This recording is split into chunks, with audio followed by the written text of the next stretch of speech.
All right. Make sure I have some sound.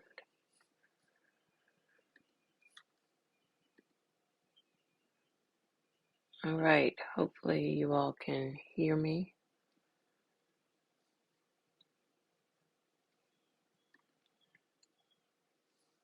I will give it a few minutes.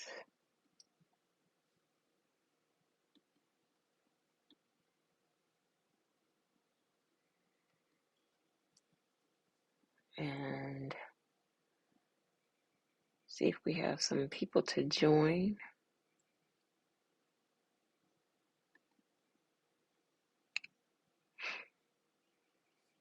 All right, I saw one thumbs up.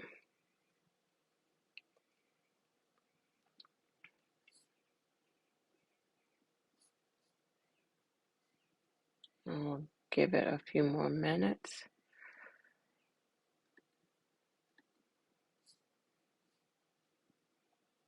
All right, good afternoon. Can you all hear me? My headset seems weird.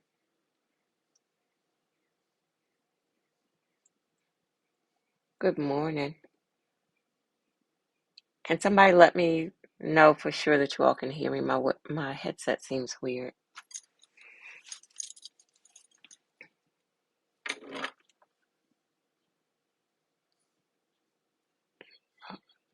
Good afternoon. All right, I'm hoping you all can hear me. I'm not 100% sure. I know you all will let me know if you can't hear me. Okay, good. Thank you. Hey, good morning, Vaughn. All right, thank you. Thanks for letting me know. All right. Good morning from California. Good afternoon. Thank you all very much for being here. Thank you very much. I appreciate you all. All right. So I am going to get started. I thank y'all for being here on this Sunday. It's June the 4th. I appreciate you all the time. All right, so I'm gonna kick it off and then I will get started with the information that I have to talk about this morning, and then we'll chat, we'll answer questions and just chat. So good morning or good afternoon, depending on where you are. My name is Jewel Pearson. This is Miss Bohemian Soul TV. This This is Creating Home, a tiny house series, and this segment is conversation. No, this is not a conversation on intimate spaces. This is going to be What's Your Question, where I answer frequently asked tiny house questions.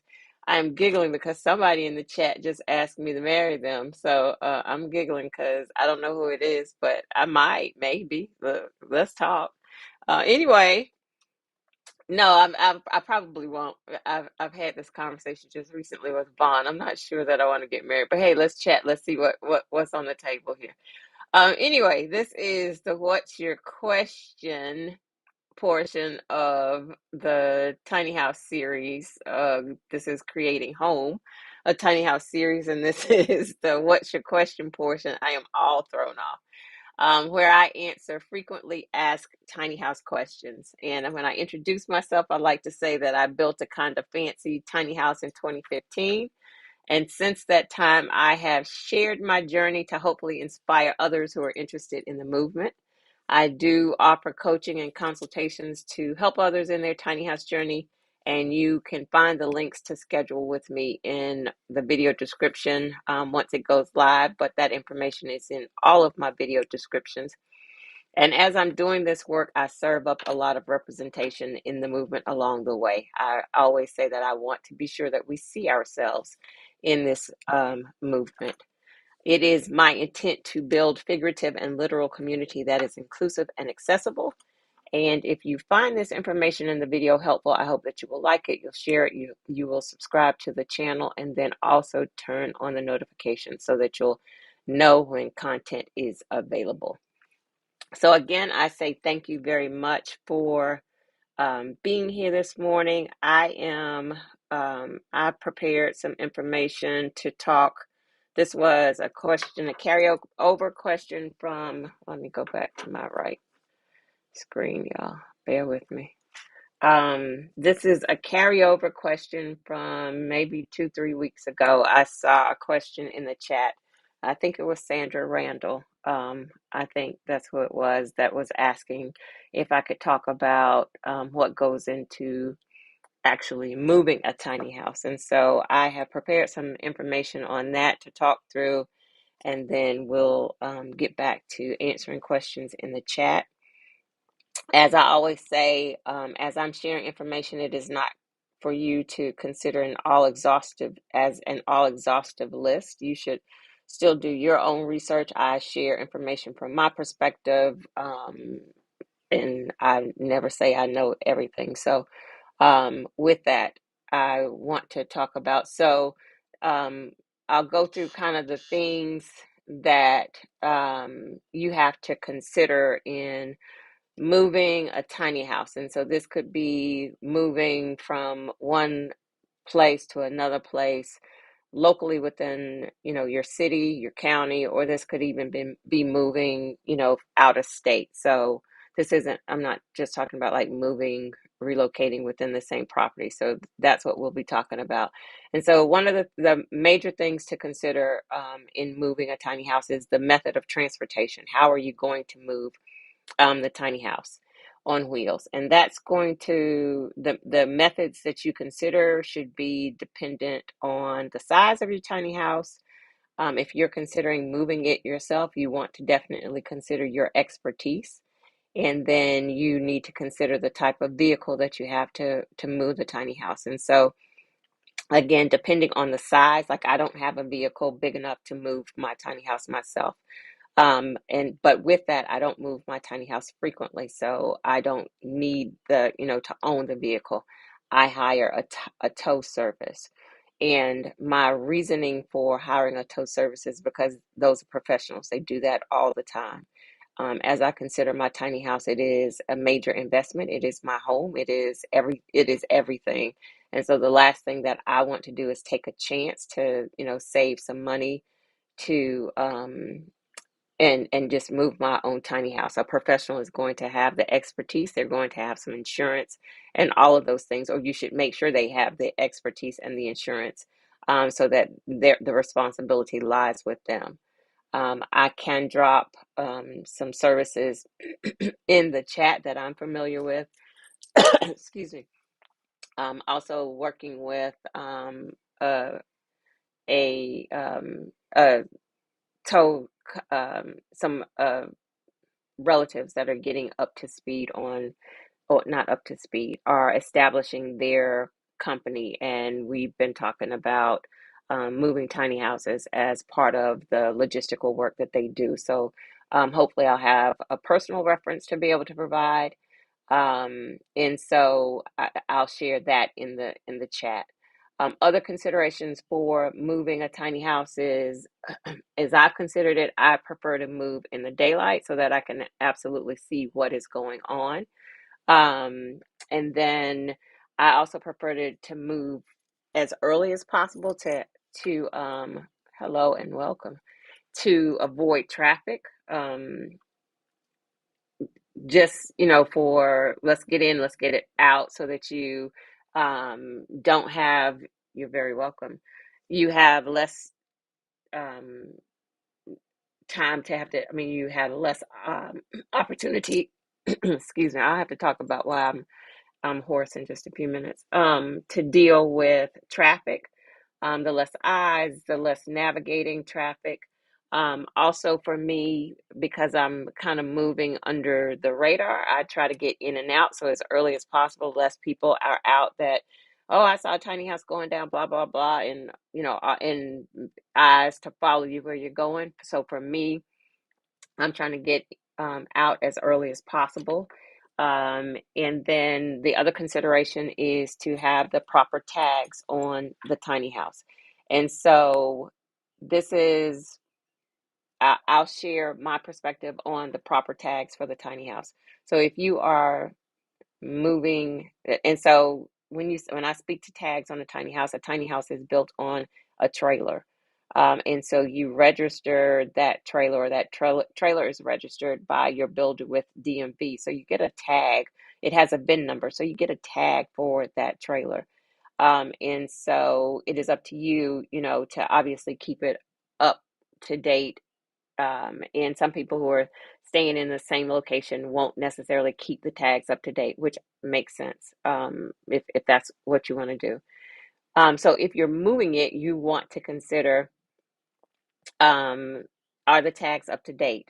If you aren't moving it very far, perhaps you are okay with taking the chance that you can move from, this area of the city to this area of the city, and you'll be fine. If you're relocating from, a long distance, I would say consider having the proper tags. And as I have shared the need for representation in this movement, and why the voice that I share and the perspective that I share is important, I always tell this story of a tiny house builder that I used to partner with. And I was attending an event, a tiny house event in Atlanta, and I was taking a tiny house down to the event for them. Um, so it was a smaller house, 18 maybe 20-foot house. I was pulling it with proper truck, all that kind of stuff. I'm kind of okay with driving. I would never move my house. My house is 28 feet long. I would never move my tiny house, but I have actually driven a 27-foot U-Haul truck and pulled my SUV from North Carolina to Florida, from Florida to Georgia, and then from Georgia back to North Carolina. So I drove, and I came from the time period when we could drive school buses in the high school. So in the 10th grade, I was driving a school bus. I can parallel park a school bus. So my driving skills are not necessarily what the usual person has, and I actually love to drive.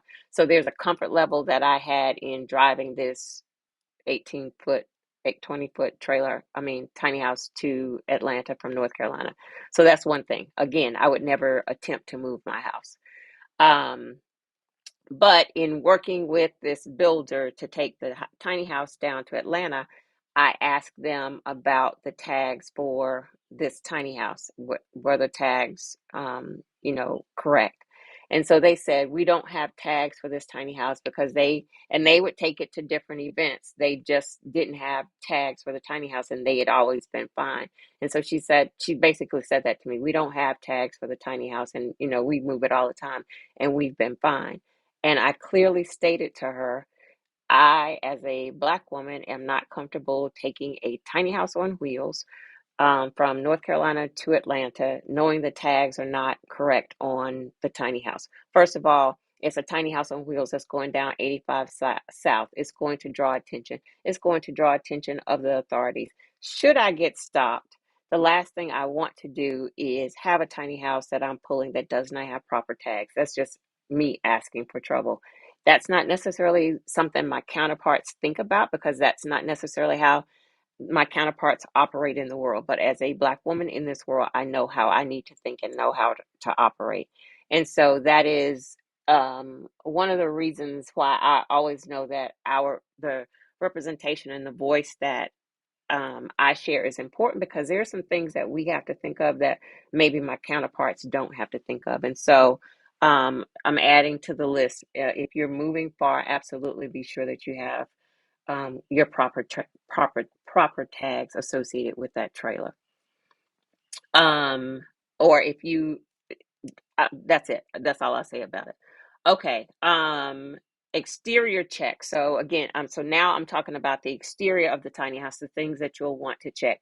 Obviously, you'll want to check your tires. Absolutely.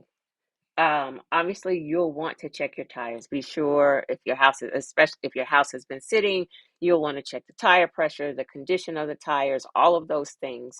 And if that's not your area of expertise, I would absolutely hire someone to do so. And definitely, if you are traveling a long distance, the last thing you want to do is have a blowout on, with the tires on your tiny house.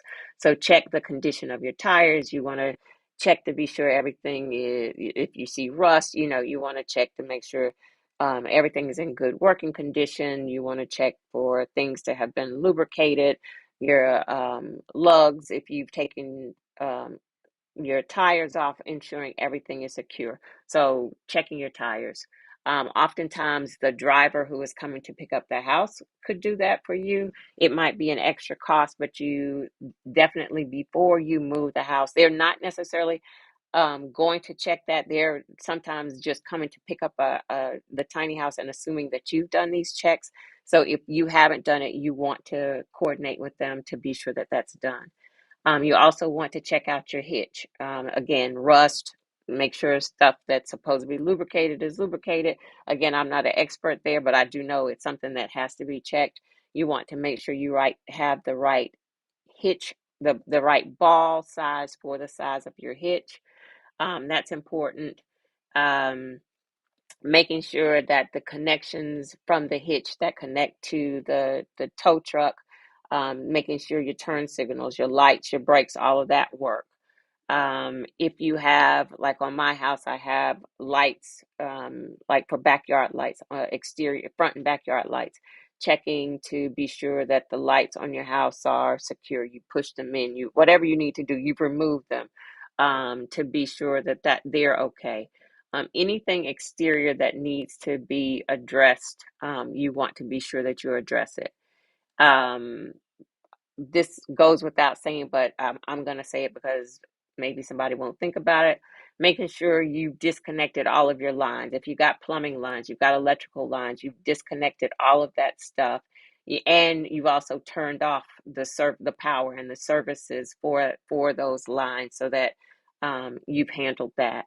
And then the last thing I'll mention in kind of your exterior check. So once the truck gets there and it has hitched up your house, and I've still got some more checkpoints to go through, but once the truck gets there, if you're using or whatever you're using, and you've hitched up the house, hitching up the house requires that the front of the house is jacked up to get on the hitch and to get on the truck and all that kind of stuff. So it's kind of at an angle. The front is up higher than the back as it's getting hitched up to the truck.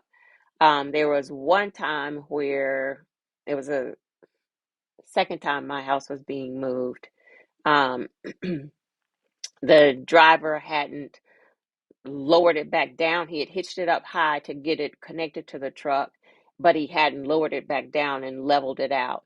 Um, and and this is one of the things that I add to the list. Having someone that is following the house, in my opinion, is important. It's up for you. It's up to you to decide to do that.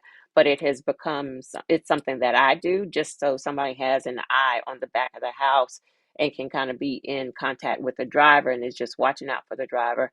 And that having that person in place, which at this point was myself, was key because my house was hitched up higher than it should have been, and he had started taking off moving the house. And as he's moving the house down the street, there was something rubbing the wheel well, the metal wheel well was rubbing up against the tire and something else, and there were some sparks happening. And the way it was rubbing the tire, had we continued, and I saw it as soon as we got on the road. I saw the sparks. I saw how it was rubbing, like smoke was coming out because the wheel well was rubbing the tire.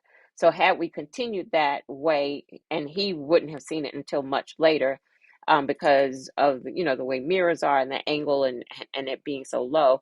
But had I not been back there, what I know is, one, it would have completely ended up having a blowout because it would have rubbed um, a hole or whatever, burst the tire because it was rubbing in the metal was rubbing into the rubber. And the second thing, the way it was smoking, I imagine that it could potentially have caused a fire. And so then my house would have caught on fire, and by the time it probably would have been discovered, would have been way too late.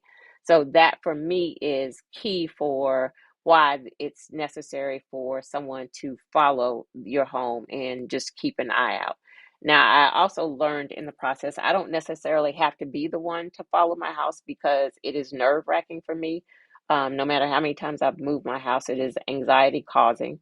I did I try very hard not to have to be the one to follow my house. I will ask friends to do it. But if push comes to shove, which it sometimes does, I am going to be the one to follow my house, even if I have my head out the window with nausea to make sure everything is okay. So your exterior checks, that's important. I also have on my list about pre-riding the route. Now, if you're traveling cross country, that's not necessarily an option. But the bonus there is that if you're traveling across country, you're generally going to be on the main highways and byways. But if you're, say, moving within the city, within the county, I suggest pre-riding the route. So one, you can ensure that you have the correct route. So when I say that, the shortest route from your location to your next location might not be the best route to go, because maybe it's um, um, skinny roads or something where you have to make a sharp turn that's not going to be really conducive for the tow truck in the house. And so maybe you go the longer distance on the main highways to avoid, navigating a curvy road or something like that. So just using common sense to pre-ride the route to make sure it's the best route to go. Also pre-riding the route, because within cities and counties, so on main state highways, there are rules about the height for bridges. Bridges on the main highways, the interstates, or it's going to be 13.5, 13.6, depending on the specific state. No, I'm saying it's going to accommodate 13.5, 13.6. That's the maximum height that you can have on interstates. The bridges are higher than that. Let me correct that. The maximum height that you can have on the interstate, depending on the state, is either going to be 13.5 or 13.6. So let me fix that. However, within counties and cities, the height of bridges is not the same standard as interstates. So, as you've seen riding through cities and counties, you'll see a bridge and it'll have the flashing lights and all of those things on it to say this is a low bridge. So, I'm thinking most bridges have to have that designation, but you'll want to be sure you ride the route to ensure that if you are going to encounter those bridges, that if it's a shorter bridge, you absolutely can clear it, or you need to go another way.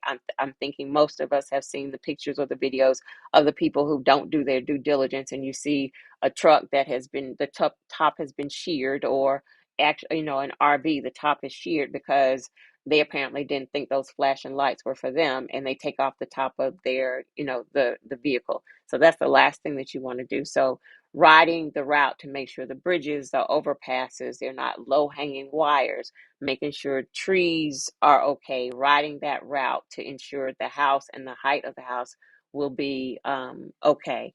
You also want to kind of pre-ride your route and be sure you've checked out the new location, because you want to consider your placement at that location. Is there enough room for the tow truck to get in, drop the house, and get back out? It can't be a one-way in, so then you got the tow truck stuck in front of the house and you can't get the tow truck back out. Where are trees placed? Are you going to be able to, if it's a sharp curve, can you turn the curve? There was a woman one time who was very interested in me placing my house in her backyard, and she had a nice sized backyard, as she told me the measurements over the phone, where it really would have accommodated my house. But then when I went to visit the location in person, there was a tree right in the middle of it, and so there was no way I would have been able to get a tow truck in to navigate that tree, and get my house in place and then the tow truck leave. So that was something that I wouldn't have known until I went to the property. And so the last thing you want to do is discover that once you've undone everything at your current location and you go to this new location, and then you're like, oh my God, I didn't consider these things. So you want to think about that. You also want to think about, like, if you get to the property and the property has a ditch or something that has to be crossed that is not going to be feasible for the tow truck to take your house down into it. So then and come back out. That's not going to work with a tiny house to have to go into a ditch or a gully. So you want to have a plan for something that would be there so that you can cross that ditch or that gully with your tiny house, and something secure enough, because the weight of the truck and the tiny house need to be considered. Um, and then if you are moving your tiny house out of state to state, the other thing that you'll have to consider about your route is for interstate. So there are some like I said, the maximum height for a tiny house, 13.5 or 13.6, depending on the state. Um, there's some rules around width. So the width of a tiny house should be no bigger, for taking on the interstate, should be no bigger than 8.6. There's some rules around weight, length, et cetera, et cetera. And those rules vary according to state. So if you're moving from state to state, what you'll have to do is, if you're exceeding those limits, you then have to apply for permitting for your variance. So you would have to get a permit for each state that you're going to be crossing into, to move your tiny house through those states. The permits aren't really expensive. I think I understand they're $25. Again, you'll have to double check that, but you have to do that prior to moving your home through, all of those states. And so that is something that you'll want to take into account.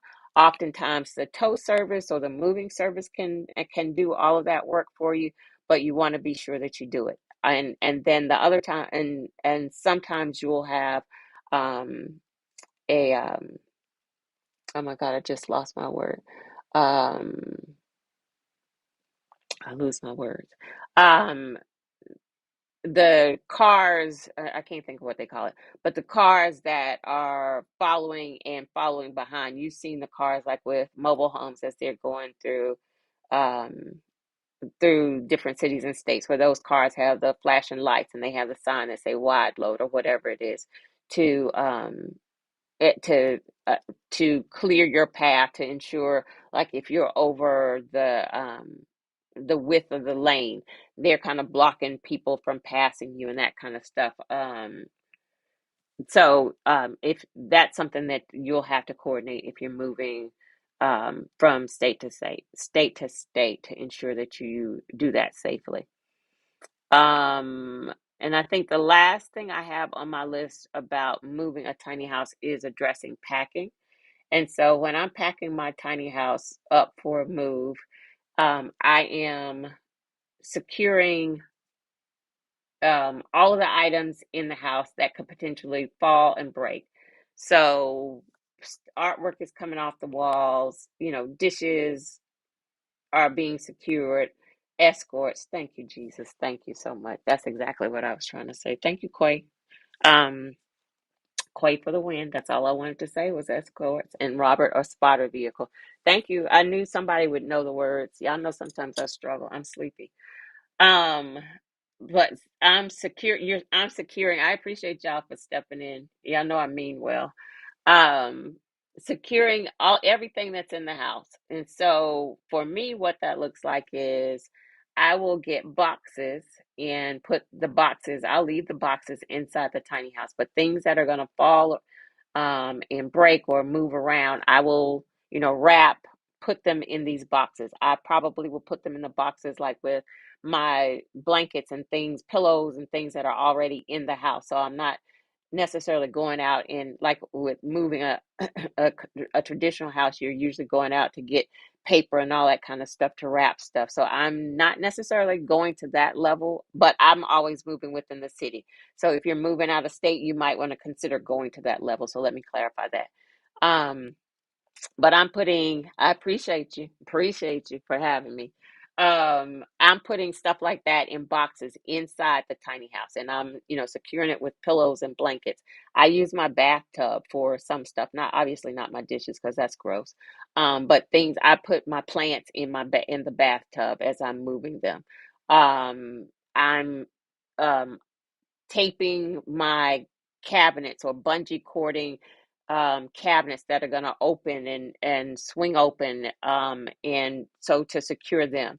One thing I will mention there is make sure it is tape that's not going to leave residue, because I had that happen. I used the wrong tape and I ended up having some residue.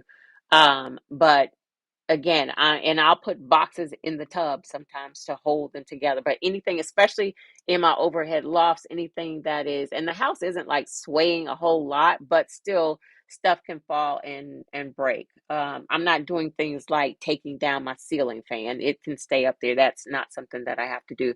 But I'm securing like my sliding doors, my mirror, my door on my closet. I'm I've got a like my table here now that I have, and I'm looking around trying to see stuff.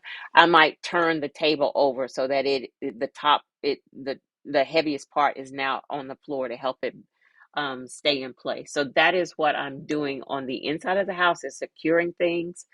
I also am, so if you have water storage, you store water in the house. Or in my case, I don't store water in the house, but when you cut on the faucet, say in the kitchen, my water comes in the house on the other end at the bathroom. So if I cut on the water to the kitchen and the water goes to the piping and comes into the house, I don't use all of the water that has come into the house. So I know when, so water can just be sitting in the pipes. Or if you have water storage, your water is sitting in the house. That is extra weight. So you want to, I have a way to drain that water out of the house so that I'm not adding extra unnecessary weight in just water that is in the pipes to the weight of the house moving. Um, the main thing that you have to think about in the interior and the weight of your house. So obviously, um, buying the proper trailer size, proper axle, and weight, and the weight capacity for your tiny house build is a major build consideration. And I talk about that in building tiny houses. But that is a very key part to safety of your tiny house. You want to make sure you have purchased the correct size trailer for your tiny house. And so I will say again, the trailer, I talk about how important the trailer is to a tiny house build. It is the foundation of your home. And so they are expensive, but it is not the place to skimp on expense. And so obviously a single axle trailer or a double axle trailer are going to be cheaper than a triple axle trailer or a quad um, axle trailer. And when I'm speaking to axles, that is referring to the number of wheels, axles associated with the wheels that a trailer will have. So one wheel, two wheel, three wheel, four wheel on. My 28-foot house is on a triple axle trailer. Sometimes people will put a 28-foot house on a quad axle trailer. The trailer fabrication, the manufacturer will tell you how much weight your particular trailer can accommodate. And when you're taking in weight of the trailer, there's some calculations that have to be done according to the actual physical weight of the trailer, the in towing, the actual physical weight of the trailer, the weight of what you have in the home, et cetera, et cetera. So you want to err on the side of caution to be sure that you're not overwhelming your hitch, overwhelming the tow truck in the weight of your tiny house. And so there are several things that you consider. Again, first, making sure you have the proper trailer in your major build consideration. So you start off with that. When you are moving the tiny house, you want to ensure you're equalizing the weight in the tiny house. And so the heavier things in as you're towing the house should be located at the front of the trailer, closer to the hitch. So heavier stuff at the hitch, lighter stuff is going, absolutely, axle weight limits. The lighter stuff is going to go in the back of the trailer. And that is important, because if you have not done that correctly, when you end up with trailer sway, that is because the weight in your house on that trailer is not distributed correctly. So you want to ensure that you have the heavier stuff at the front of the trailer, and that you're not exceeding the proper weight that that trailer can accommodate. So the thing for me that I always have to consider, so in when I have been moving my house before, and I did see the question, I'll answer that in just a minute, how often I've relocated my home. Um, the thing that you have to consider is if you've been sitting in place for a couple of years, and that's usually what I have done previously, is sit in place, and I'm there for a couple of years before I relocate to another area. You've got to consider the weight of the tiny house build initially. You were making sure that the weight on that trailer was accurate. But if you've been sitting in place and you've bought things, you've added things, you've swapped out something, all of that kind of stuff, you've changed the weight of the tiny house. So you need to pay attention to, and you can't accommodate for everything. And so you want to, again, err on the side of caution. So some of the things that I have done, because I can't accurately measure, what I brought in, what I've taken out, do I have more clothes, all of those things, and making sure that my tiny house is okay. So because I have stuff, outside stuff. Initially, when I first moved my house, any of the outside stuff could be on the inside, because if you remember, when I first built my house, I had a Juliet balcony and a screened-in porch. So when I first built the house and everything was new, those posts that needed to be removed and secured could come inside the house because they were brand new. But after my house had sat outside for a while, that stuff could not come back in the house because I don't do bugs and dirt. So I have always rented like a small U-Haul truck so that I can get all of my outdoor stuff in this truck so I'm not dirtying up my house. And what I have done in the past is I will take out my couch. So I have a love sack sectional that kind of breaks down into various components.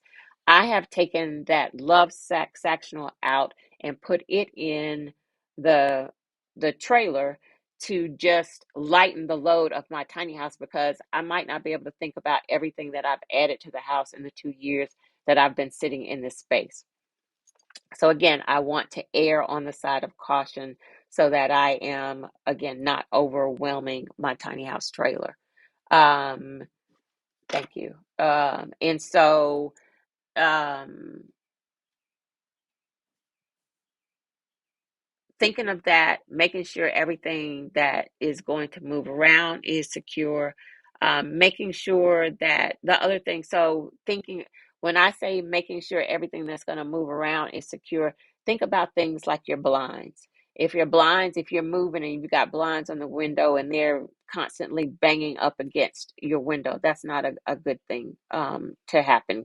If it continues for a long time, it could potentially even crack your window, or scratch your window. Maybe not crack it because you're spending good money on your windows, but there, or something that you've not secured that becomes a projectile, and breaks a window or breaks something. You want to consider all of those things. I don't go so far as packing everything up. I'm not going that far, but I'm always looking with a good eye on things that I know can move, and considering that, taping up your refrigerator. Um, Obviously, if you're moving, you've got to unplug the electricity to the house, so you're gonna have to take the stuff out of your refrigerator. You want to make sure that you're doing that. And then this goes without saying, but your tiny house can't move with somebody in the house, or a pet in the house. That to me is common sense, but I also know that common sense isn't common to all. So I want to add that to the list. Um, and I think that is everything, as I have been trying to think through the considerations that I make when I'm having to move a tiny house. Those are the considerations that I have had to make. um Going in, getting when you're getting to that new location, Obviously, you've already done your run through to make sure that location is on point.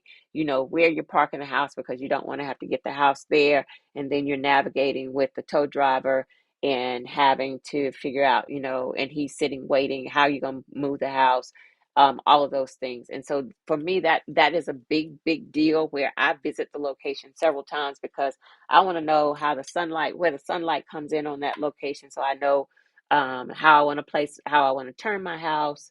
I want to make sure if it's a new location, if like on this farm, the ground, this is an established farm. They haven't moved earth around, and so the ground is hard and packed. So I didn't need, um, to put down rock, or if you're going to stay somewhere and you decide that you're putting in a concrete pad.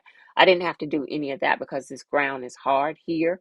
But those are the things that you want to consider as you're going to that new location. Where exactly do I want to place my house? One of the things that I learned in one of my locations is it was down a hill. And what you learn, like in rural areas, is that you don't have um, building cover. Sometimes you don't have tree cover that block the force of the wind.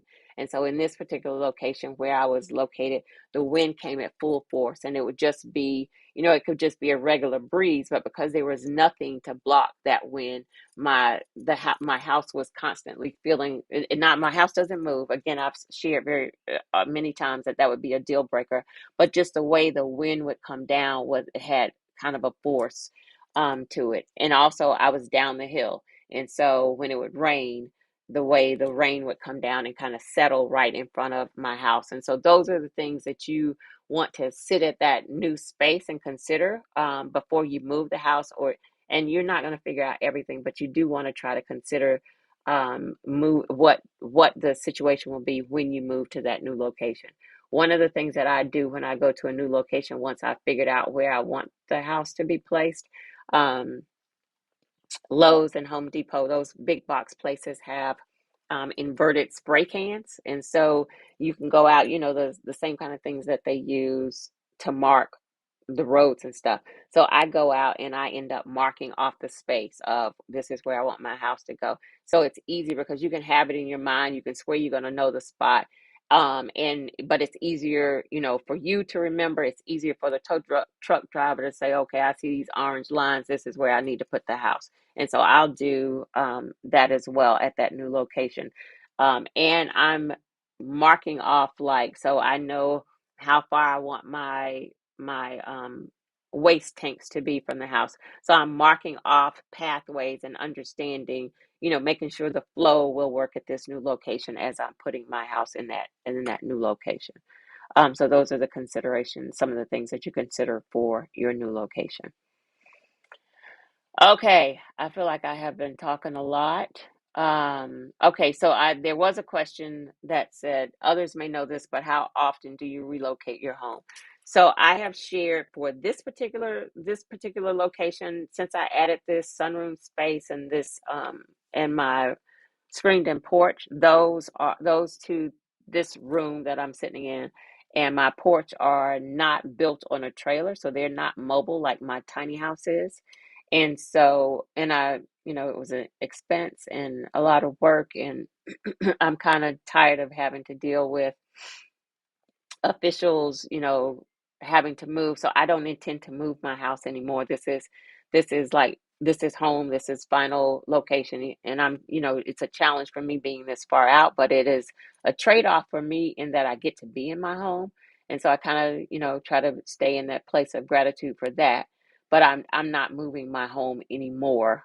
And that was what allowed me to make the decision to build this this additional room onto the house since it's on foundation, because to move my house, I could still move my house, but I'd have to undo this work that I've done to move my house out. And so I don't intend to move my house anymore, but I have moved my house. So the first location, second location, third location, four.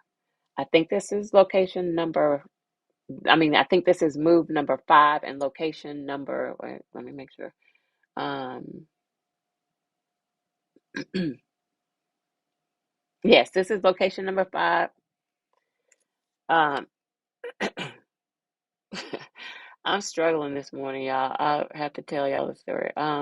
One, two, three, four. This is location number 5. Yes, Lord. I have moved my house 6 times, then that means. All right. So, and my thing, my house is 28 feet long. Depending on my porch size, and I'm not talking about the sunroom space, my porch size has always added more. So the expense of moving my tiny house, like if you have then I always say to people, if you intend to travel, you want to travel, move your house frequently, I don't suggest building a larger house. A larger house is more so for the person in the mindset who is going to a location and they're going to stay either permanently at that location or at least 2 to 3 years. A larger house, you don't necessarily want that wear and tear on a larger house to move, and just the logistics of it. So I have always stayed at a location at least 2 to 3 years. Sometimes I decided to move on my own. Sometimes I had to move because there was racism in the area. Sometimes I had to move because the city made me move. So that is what has necessitated my moves. Um, Welcome for the first timer. Um, Let me see. There was another question I saw. Oh, you're very welcome. Thank you for being here. And we know that your dream is gonna come through. So just keep dreaming it and paying attention and doing what you need to do. Here's a question. What's the typical cost range of using a professional to move a tiny house local and long distance? So I've never moved my house long distance. I will I I don't want to tell a lie, but the service that I've used before, I think for my friend who moved her house to from Texas to North Carolina, I think she paid $5,000. Um, but I also don't want to tell a lie. I think that's right. I also know that that was one of the least expensive quotes that she had gotten. She had gotten some quotes much higher than that.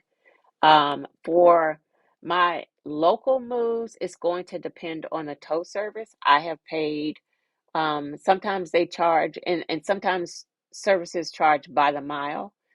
Sometimes it's a flat rate. And so I've kind of done both. And so I've paid like from $250 to $400 for moving my house locally.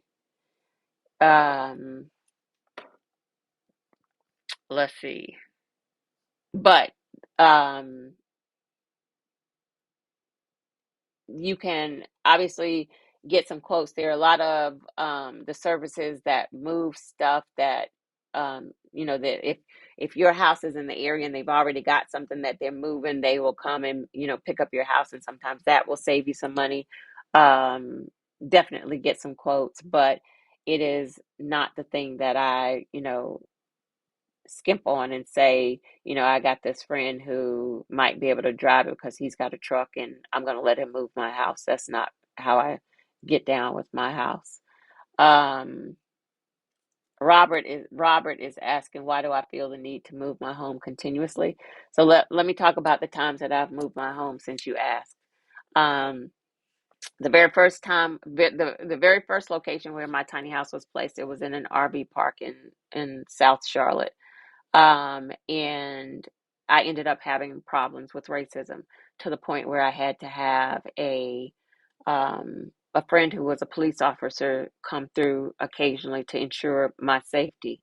There were people out there who felt like it was okay using the N word. And so I had kind of already known I did not have long-term plans to live in an RV park, and that escalated it. So I was there from, this was my very first location. It was the location that was featured on HGTV. It was overlooking a lake, a beautiful location, but then racism often changes beauty. And so I was there from, not often, racism can change beauty, um, or will change beauty. I was there from May to October when I had to move my house because of safety issues. And so then I moved to a location, a backyard, in a suburb outside of Charlotte. and I was there for 2.5 years, no, 2 years, and it was a perfect location. I probably could have stayed there forever. I could still be there right now. But the location was kind of in a bowl. I was in his backyard and I was surrounded by trees, very tall trees. And so, really, outside of looking at trees, the only really openness that I had was kind of looking up at the sky. There were a lot of snakes out there as well with all of the trees, and snakes are a no for me. And not having sunlight and sunshine are taxing for me. And it was outside of the city. And so I started looking for an opportunity to be in the city, and I found an in the city of Charlotte, and I found a location that was like 3 miles from downtown Charlotte, and so that was ideal. So that was the third time I moved my house, and I was there in that location, and I could have probably stayed there forever because I liked that location as well.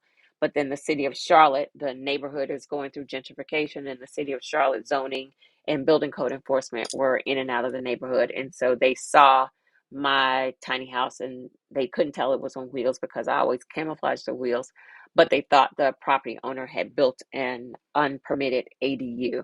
And so obviously I had to try to talk to him. And so they cited him. And so I tried to talk to them, and we went round and round for probably about 6 to 9 months. And the lower level people were kind of on board with it, but it went up the chain, and higher level people said no, they wouldn't even consider the conversation. And oftentimes I feel like that's all financial. But anyway, so I had to move my house because the city of Charlotte said I had to move my house.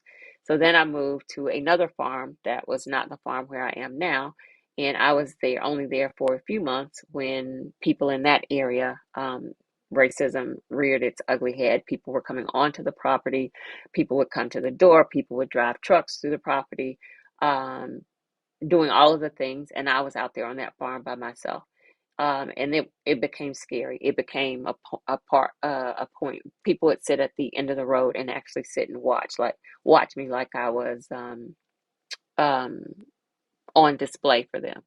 Eventually, I moved my house, and eventually, the farmer who was coming to that property, someone ended up getting arrested there for racial intimidation with the situation with him. I was already gone, but just to tell you how strong the racism was in that area, and so that was the other reason that I moved. Another reason that I moved, and so again, now I am in this location, and I don't intend to move because it is on a friend's property. I feel safe here. I've added on to my house. And so those are the reasons that I have moved. And so thank you for asking that question.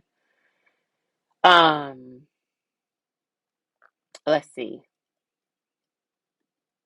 Okay, so even decorating what you place in your home matters. Absolutely.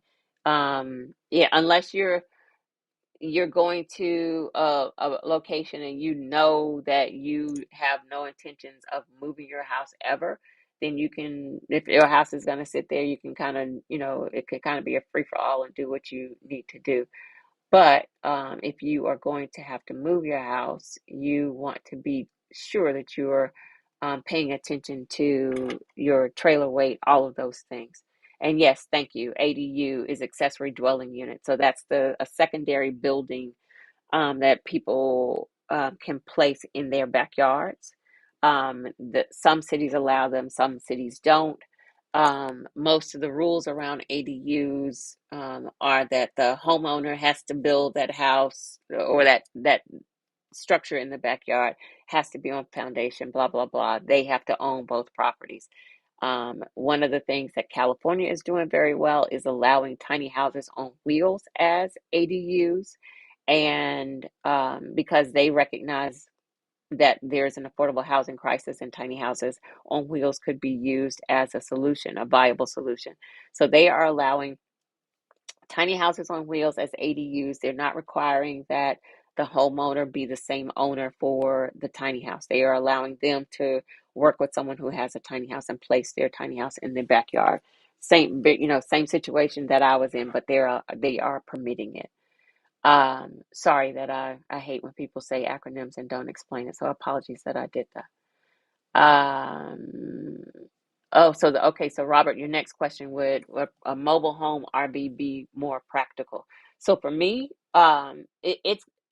if you are planning to move your house frequently, I would say I've said that before. You definitely want to consider how often you're moving your house so that you're buying the correct thing. If you want to be on the road frequently, then you might want to consider an RV, a travel trailer, a schoolie, something that is built to move all of the time, a van, one of those things.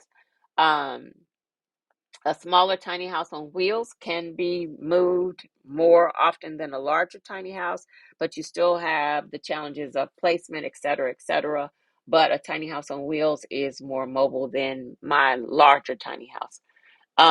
For me, I didn't want to consider an RV for living full time because I wanted to actually have home. So like a stick built home where I can hang pictures that it looks like home. It is built just like a conventional home, but on a smaller scale. But depending on, and because I knew I didn't intend to move my home so frequently. So, oh, thank you. Thank you very much. Um, I appreciate that. So yes, depending on what it is that you're doing, what your overall plan for your home and your life is, you definitely need to make the decision of what's better for you in the long run. Um, it's Stacy, I appreciate that. And Lotus, thank you. This work is almost like a calling for me. I can't say that I went into this expecting that I would be more of the representation for women and people of color, Black and Brown communities. Um, I really thought we were all working towards changing the status quo of housing, but then as time went along, and I realized there was definitely a difference in my journey than my counterparts, um, and some of the things that I was facing that I know um, would deter other people from the movement. I can often keep pushing through things. Not everybody is built that way. Things that I had gone to a workshop, a tiny house workshop, um, and none of the things that I faced, racism, none of that was discussed in that workshop, but it obviously wasn't because it wasn't their experience. So they had no reason to discuss it. But once I started sharing it as my experience, I felt like it should have been discussed because Black and Brown people were attending those workshops, and it's something that you have to consider before you go spend hundreds of thousands of dollars for a tiny house. You need to know that your experience of placement is going to be different than the white counterpart. You might run into racism. Those are things that, so on top of challenges for parking for tiny houses that everybody faces, yours are now doubled or triple because you have to think about racism. And so once I realized that my counterparts weren't interested in having those conversations, it became, my responsibility. And so that is that is why I do what I do. Vaughn is asking, are converted schoolies and vans allowed to sit on Carolina farmland for housing as long as it's self-contained? I'm gonna say so. The rules are determined by city, by county, so it's not like an overall rule for the state. But 9 times out of 10, the answer, I don't want to say 9 times out of 10 because I hate when people make up statistics so they don't have stuff to back up. But I would say probably no, because one of the challenges, even with tiny houses, is that they often want to consider a tiny house on wheels, they want to consider it as an RV. And a lot of cities and states, I mean, cities and counties right off say that people cannot live in an RV. So a schoolie or a van with wheels is going to be considered, the same type of mobile housing that is not allowed. It's not to say that you in this city or county can't have a conversation and try to sway their perspective, but the answer generally is no. Is it being done? Absolutely. People are under the radar all the time, um, as is the case that I am. So, it kind of depends on what your temperature is for dealing in, or maybe in the gray areas, and kind of doing your own thing. So, from if you need to check all the boxes and be in legal compliance and all of that kind of stuff, the answer is probably no. Thank you, V.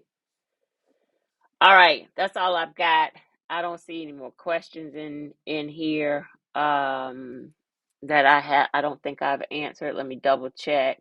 I appreciate y'all being here. I don't see Sandra this morning, and I'm pretty sure Sandra is the one who asked me to talk through this. So, Sandra, if I'm correct and it was you, I'm sorry I don't see you this morning, but I hope that you um listen to the replay, and if you have any questions, you can always ask me.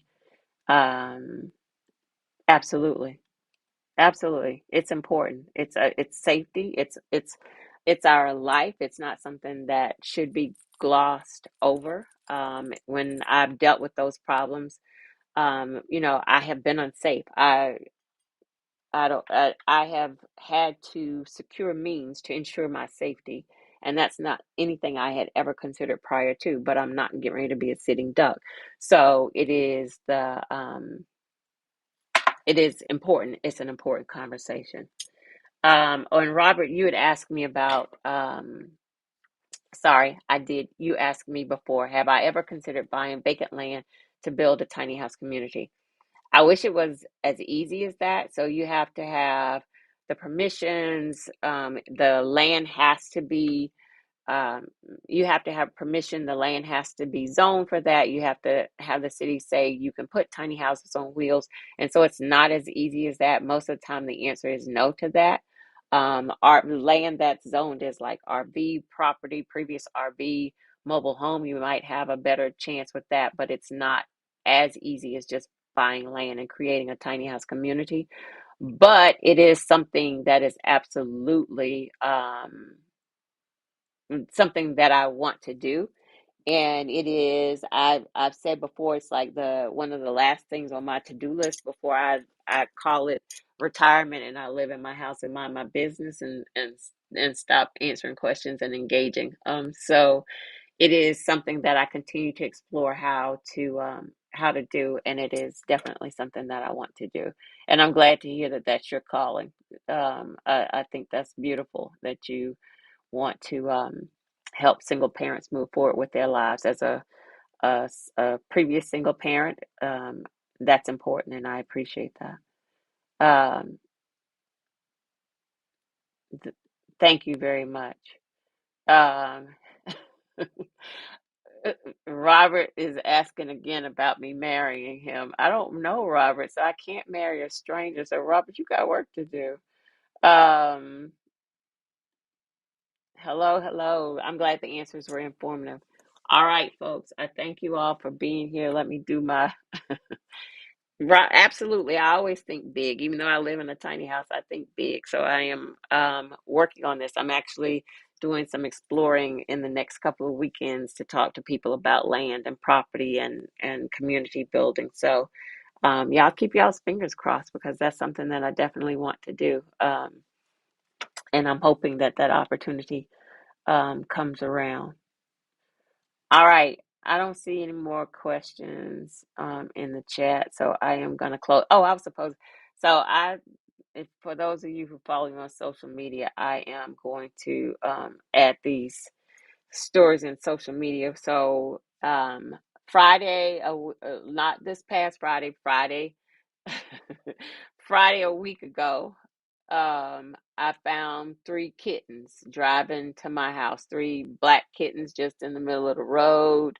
If it had been a couple of minutes later, I would have probably ran over them and cried, because it gets dark out here, and I would not, absolutely, I would not have seen them. So I see these kittens, stop, go to pick them up.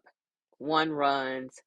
Again, because it was right getting ready to turn dark.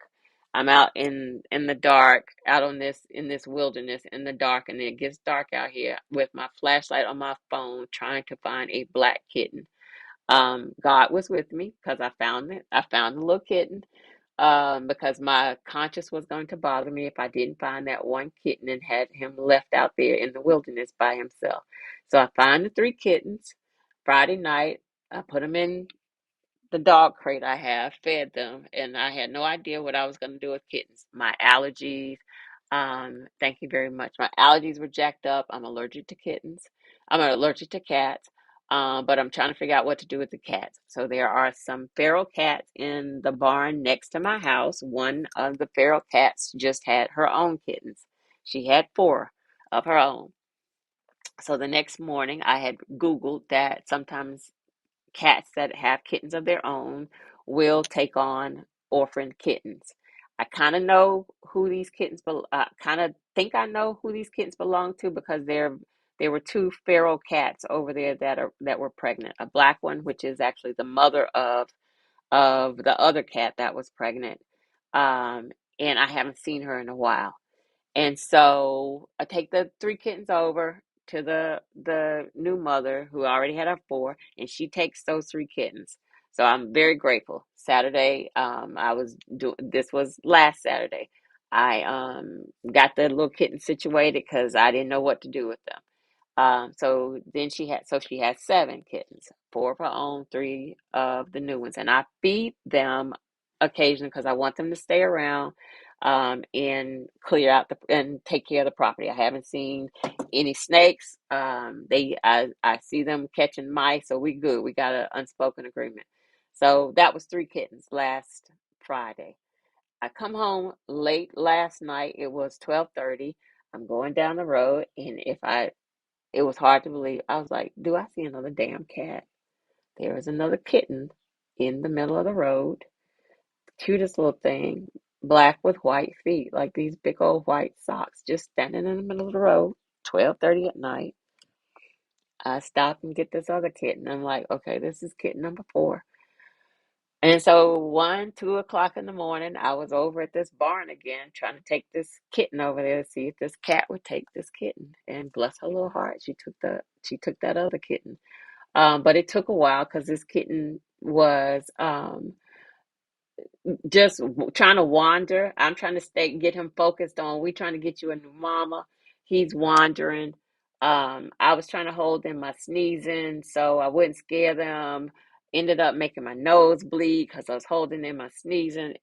And so that is why I am congested. My eyes are jacked up because I have been dealing with cats and I am not a cat person. But for some reason, and this is actually, it was three cats, then this one cat last night. And if anybody has followed my story in 2017, there was a cat at a way different location that kept coming to my house, actually crawling up my screens, trying to get in my house. And a friend of mine came, and the both of us caught this cat, and she still has this cat. She took the cat with her, and she still has this cat. So this is cat number five for me that I have rescued and found a new home. And I don't do cats. I'm not a cat person. But anyway, apparently I do cats because I keep finding kittens. So that is why my allergies are jacked up. That is why I'm tired because I was out at 2 in the morning messing around with some kittens. But it absolutely was a happy ending to the cat story. So I saw a little baby with the white feet over there this morning, and the other three that I took over there. And Mama Kitten is looking at me like, "Are you serious right now? You brought me four additional cats, and I already have four of my own." All right. One last question. V. Cooper, do you have suggested resources regarding how to plan a small community on your property? Pros and cons. Um, and Robert is Robert is start with zoning laws and move on from Robert suggested start with zoning laws and move on from there. I would say that kind of is the same. Speaking with your officials is going to be if you're trying to do this above board, understanding how the property is zoned and speaking with the officials is going to be your first step in understanding what exactly you can do on your property. And that's the thing that throws people off. They say, well, it's my land. Well, you still just can't do whatever you want to do on your land, even though that sounds dumb. And then from there, I don't have any specific resources, but I'm thinking maybe that's something that I can put together for what's your question kind of conversation. I might be able to do that. We'll see. But I have I have several community books. I guess I can add some links to the community books that I have. And I've followed some stuff online. So, and it's the work that I want to do. So I do have some resources that maybe I can drop in the chat, but it's also something maybe I can talk about later. I'll figure out what to do there. I'm glad this was everything and you learned a lot today. That means a lot to me. Hey, Randolph. Um, did I say your name right? Where can I send you flowers? Robert, you might need to make yourself known so I can give you my address to send me flowers without knowing you were out. That's hilarious. That is hilarious, Vaughn. I thought about you immediately when I found the first three kittens. Um, Yes, the I have taken some allergy medicine. I got to take some more. Anyway, thank you all very much. Let me get off of here so I can go do some life stuff.